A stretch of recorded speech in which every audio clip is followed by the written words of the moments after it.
लखनऊ की सड़कों पर सेना की वर्दी पहने दो जवान हाथों में कटोरा लिए घूम रहे हैं। मेरे साथ इस समय वो दो जवान मौजूद हैं और जानेंगे कि आखिर इनके हाथ में ये कटोरा क्यों है और आखिर क्या मजबूरी है कि सेना के इन जवानों को अपने शरीर पर तख्ती डाल के यूं शहर की गलियों में भटकना पड़ रहा है। क्या नाम है आपका और ये कटोरा लेके क्यों घूम रहे हैं? सर, मेरा नाम हरेंद्र कुमार यादव है। सर, मैं ये कटोरा इसलिए लेके घूम रहा हूँ कि सन 2015 में मैं सेना में देश की सेवा करने की जज्बा से वर्दी को कड़ी मेहनत के बाद पाया था। उन 13 लाख 140 करोड़ जनता में से उन 13 लाख लोगों में आया था मैं।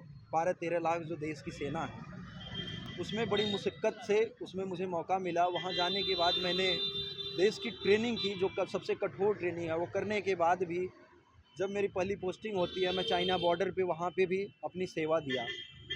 उसके बाद जब मैं आता हूँ इस इलाके में जोधपुर, वहाँ पे ये कहा जाता है कि आपका काम है कि अधिकारियों के घरों में जाओ, उनके नौकरों की जैसे काम करो। तो वहाँ पे इन चीज़ों का थोड़ा विरोध चलता है। वहाँ से फिर आगे मैं जब कोर्स पे जाता हूँ, तो कोर्स जो हमारी ट्रेनिंग जो सिखलाई होती है, उन चीज़ों को न करवा के फिर अधिकारियों के घरों में काम कराया जाता है। जो इन चीज़ों के लिए मैं अधिकारियों को कंप्लेन करता हूँ, यहाँ तक कि सिर्फ अधिकारियों को नहीं, बाद में मैं जब ज़्यादा पीड़ित हो जाता हूँ तो मैं रक्षा मंत्री महोदय, राष्ट्रपति महोदय, सबको कंप्लेन करता हूँ, लेकिन कोई जवाब नहीं आता। उल्टा मुझे जान से मरवाने की कोशिश की जाती है। 6 जवान मेरे घर के इर्द गिर्द भेजे जाते हैं लीगल तरीके से, जिसका जब मैं बताता हूँ अधिकारियों को तो बोलते हैं कि ऐसा कुछ भी नहीं, तुम झूठ बोल रहे हो। जब मैं किसी तरीके से उनका वीडियो बना के जब अधिकारियों को भेजता हूँ, तो उल्टा बोलते हैं कि वो छुट्टी पे थे, कहीं और थे, कुछ अलग ही दिखाया जाता है और उल्टा मुझे भगोड़े का लेटर दिया जाता है। फिर जब मुझे भगोड़े का लेटर दिया जाता है, मैं फिर दोबारा जाता हूँ, फिर वहाँ पे राजघाट से जाता हूँ। वहाँ पे जो कार्रवाई करके जिस कार्रवाई से मुझे निकालते हैं, मैं उनसे कहता हूँ कि सर, इसकी जो कार्रवाई आप कर रहे हो, जो निकाल रहे हो, इसकी आप वीडियो आइडियोग्राफी करा दीजिए। Free and fair natural justice की बात है सर। जस्टिस में तो ये सब चीज़ें नहीं होनी चाहिए ना। जस्टिस तो न्याय होता है ना, उसमें किसी की आवाज़ को आप दबा नहीं सकते, दोनों पक्ष को सुना जाना चाहिए। वहाँ पे ये चीज़ें नहीं कराई जाती। ऐसा नहीं है कि आज पार्लियामेंट का हो रहा है वीडियो आइडियोग्राफी, हर चीज़ पार्लियामेंट की हो रही, न्यायालय का हो रहा है, सुप्रीम कोर्ट, हाई कोर्ट, यहाँ तक कि अभियुक्त को पेशी भी डिजिटल माध्यम से कराया जा रहा है। और उसके बाद भी मैं कहता हूँ कि ठीक है, आप जो कार्रवाई की उसके कागजात तो दे दो। वो ओरिजिनल कागजात के लिए भी अभी आज तक अपील पे अपील दायर किए जा रहा हूँ। आरटीआई डाला हूँ, कई बार आरटीआई डाल दिया, अपील डाल दिया, लेकिन कागजात भी नहीं दिया जाता। इसलिए ये न्याय की भीख मांग रहा हूँ। तो अभी आपको सेना से बाहर कर दिया गया है? सर, वो अब यही तो है, अब ये हम भी नहीं समझ पा रहे हैं। कागजात तो देना चाहिए, जब बाहर आप कर रहे हो तो कागजात दे दो। सैलरी वगैरह कुछ नहीं आ रही? कुछ नहीं आ रही, लेकिन कागजात तो देना चाहिए। कब तक सेवाएं दी हैं आपने सेना में? सर, अभी मैं 7 जनवरी 2024 को मुझे वहाँ से बाहर किया गया, शाम को वहाँ से बाहर किया गया। तो उसके बाद से मैं लगातार लोगों के पास गया कि मैं कोर्ट जाऊँ, कोर्ट के न्याय तो कोर्ट से ही मिलना है, लेकिन न्याय देश की जनता भी दिलाती है। जब ये शोषण जब ज़्यादा होता है, अत्याचार, देश की जनता इस चीज़ को उठाती है आवाज़ को, तो वहाँ से भी न्याय मिलता है। तो इसलिए जब हमें कागजात ही नहीं मिल रहा, तो हम किस बेस पे कोर्ट जाएं?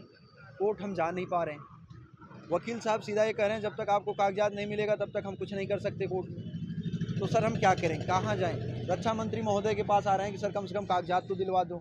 रक्षा मंत्री के पास समय नहीं, वो कह रहे हैं कि हम इस वर्दी में रक्षा मंत्री महोदय से नहीं मिल सकते। एक सेना का जवान सेना की वर्दी में रक्षा मंत्री से नहीं मिल सकता। ठीक है, आप सिविल ड्रेस में मिला दीजिए। सिविल ड्रेस में भी बोला समय नहीं है रक्षा मंत्री महोदय के पास। आप पर्चा किसी उनके पीए को दे दीजिए, जो आपकी पीड़ाएं, वो कितनी पीड़ाएं को, पर्चाओं को हमने लगातार लिख के दे दिया, लेकिन कोई जवाब ही नहीं आ रहा। तो सर, हम क्या करें, कहाँ जाएं? यही हमारी पीड़ा है कि हिंदुस्तान की सेना को, हिंदुस्तान के जवानों को बचा लो।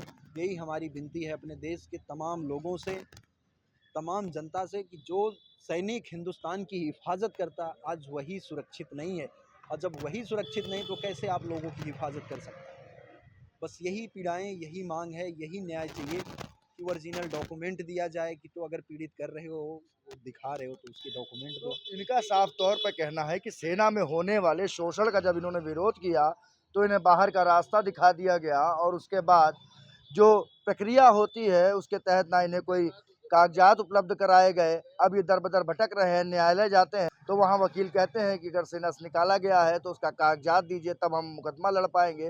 तो बड़ी जो है, इनके सामने समस्याएँ हैं कि आखिर ये अपनी बात किससे कहें। एक दूसरे भी जवान हैं, आपने लिख कर रखा है कि सैनिक पूछे देश को सवाल। मैं चंदू चौहान देश के लिए पाकिस्तान में 4 महीने की सज़ा काटी। पाकिस्तान में कब सज़ा काटी है आपने 4 महीने की? आपने 2016 में सुना होगा चंदू चौहान करके, पाकिस्तान में पकड़ा गया था मैं। वहाँ यातनाएं जली। भारत सरकार ने मुझे लाया, मैं शुक्रगुजार हूँ उस चीज़ का। पर वहाँ से लाने के बाद जो अत्याचार हुए, जो शोषण हुआ, वो कोई समझ भी नहीं सकता। क्योंकि मैं मिडिल परिवार का था, मुझे पता है नौकरी गई तो भाई मैं रास्ते पे आ जाऊंगा। इसीलिए मैं वो प्रताड़ना झेलता रहा। फिर बाद में मैं पत्र व्यवहार शुरू किया, अधिकारी को पत्र व्यवहार शुरू किया, तो उन्होंने मेंटल हॉस्पिटल में भेजना, टॉर्चर करना, ये चीज़ें चलती रही। जब मैं उनको न्याय के लिए, फिर मैंने लोकशाही का मार्ग अपनाया, मैंने पत्र व्यवहार किया। जब मैं दिल्ली में गया, दिल्ली में अनशन पे बैठा, लेटर दे के, राष्ट्रपति महोदय का रिसिप्ट भी है मेरे पास। 2019 में मैंने पत्र व्यवहार करके मैं थक गया, पर उधर से मुझे अरेस्ट करके फिर पनिशमेंट दिया।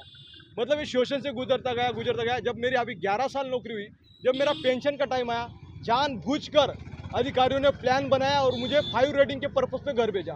मैं पूछना चाहता हूँ, पहले मेरी रेटिंग एंट्री एक भी नहीं थी पाकिस्तान से जाने से पहले। जब मैंने पाकिस्तान में, उधर दुश्मन देश है, मैं हथियार लेके गया था, मेरा कोई रिश्तेदार तो है नहीं। पाकिस्तान से एक सीमा इधर आती, उसको नौकरी दिया जाता है, और एक वही सैनिक है जो देश की 11 साल नौकरी करता है, उसको पेंशन भी नहीं और राज्य में नौकरी करने का अधिकार नहीं। क्या मैं आतंकवादी हूँ क्या? सरकार को भी और पूरे लोगों को पूछता हूँ, ये सैनिक पूछ रहा है आपको, पाकिस्तान में सजा काटने वाला सैनिक आतंकवादी है क्या? और सीमा इधर देशभक्त है क्या? अभिनंदन आता है, अधिकारी है इसीलिए उसको मेडल दिया जाता है। और सैनिक 4 महीना सजा काटता है, उसको फिर सजा मिलता है। ये शोषण क्यों होता है पता है? 1950 एक्ट के तहत जवानों को शोषण किया जाता है। आज भी वही ब्रिटिश लॉ चल रहा है। ब्रिटिश लॉ के माध्यम से जवानों का शोषण किया जाता है। जैसे इस भाई ने बड्डी सिस्टम पे अन्याय की आवाज़ उठाया, इसको सीधा घर टर्मिनेट किया। ऐसे एक जवान नहीं है, दुश्मन की गोली से ज़्यादा इंटरनल गोली में मर रहे जवान, पर ये बाहर आते नहीं, क्योंकि यार नौकरी चली जाएगी, परिवार रोड पे आ जाएगा। कोई रिटायर जवान होगा ना, वो भी नहीं बोल पाएगा, क्योंकि पेंशन बंद कर देगी सरकार। इसीलिए हम न्याय के लिए रास्तों पे अन्याय के विरुद्ध लड़ रहे। और मैं, जो भी पीड़ित जवान होगा वो मेरे साथ कांटेक्ट करे।